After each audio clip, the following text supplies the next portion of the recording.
surge in attacks on ICE agents across the country, including the shooting in Dallas and over the weekend in Chicago.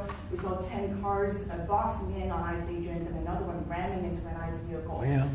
We have heard Secretary Noem saying that some of these attackers are actually organized and they're planning to kill and ambush these officers. Right. What are the consequences for these? Very severe. We're going to have very severe. We're going to find out who's going after our federal agents. So when you look at Chicago, they've had probably 50 murders in the last 6 or 7 months, 8 months. Many, many people shot, like 30, 40, 50 people shot. Didn't die, but they've been shot. It's like a war zone. And then I listened to the governor and the mayor get up and say how they have it under control. They don't. It's probably worse than almost any city in the world. You could go to Afghanistan. You can go to a lot of different places, and they probably marvel at how much crime we have.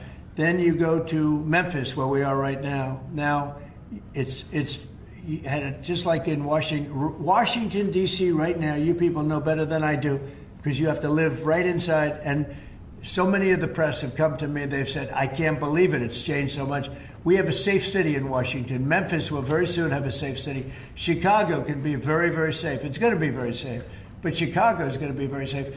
And you say, why is it that a governor wouldn't accept free help from regardless? I mean, whether it's National Guard or the military or anybody. I mean, if women raped and beaten and knocked to hell, and the same with men where they're being shot all over the place in large numbers. I mean, we had a week in Chicago where 11 people were murdered and 38 people were shot. And then we have a governor get up and say, oh, it's safe, we can handle it. He can't handle it. He's an incompetent guy. That's why they threw him out of the family business. They threw him out. I knew the family business very well, and they threw him out. And now he's a governor. And he should say, we'd love to have a safer place.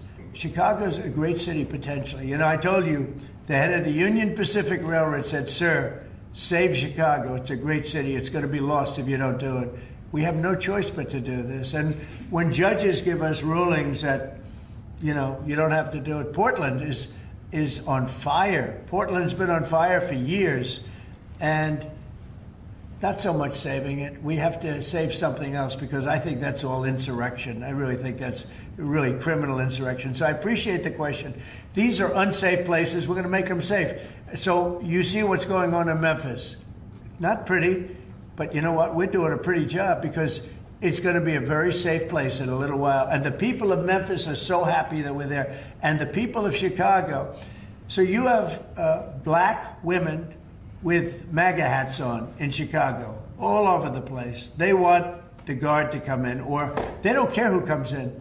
They just want to be safe. And they really don't care. You know, there was one woman, and she was great today. She said, you know what? I don't care if it's the National Guard, the Army, the Marines, the Air Force.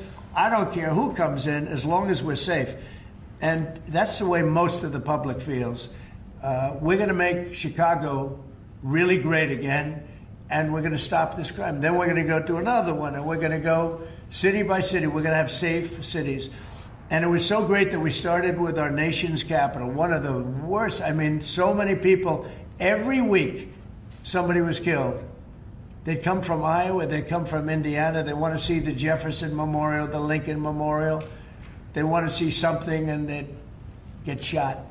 And you'd call their parents, I'm sorry, but your son is dead. And they go, what do you mean he's dead? Came to Washington, D.C. Not anymore. That's not happening anymore. We have a safe place. We have a safe capital. It's as safe as we have probably almost just about in the country. And if you look back 6 months ago, 7 months ago, this was a death trap.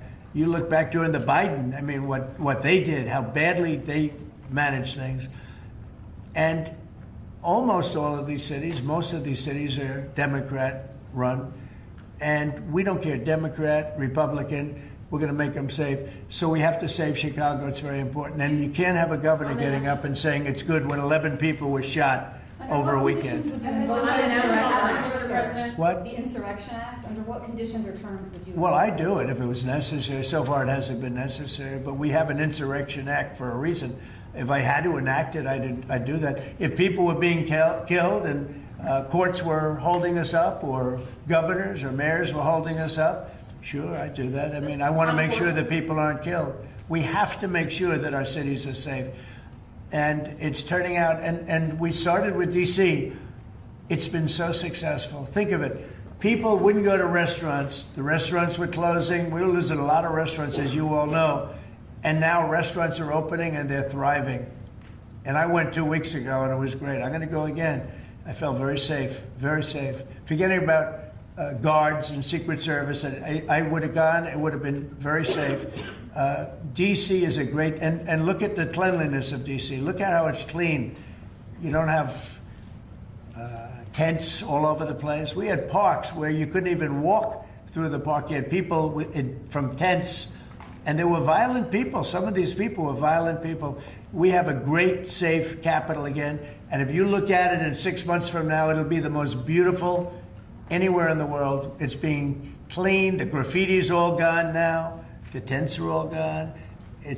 We have a capital that you can be proud of, but it'll only get better with time.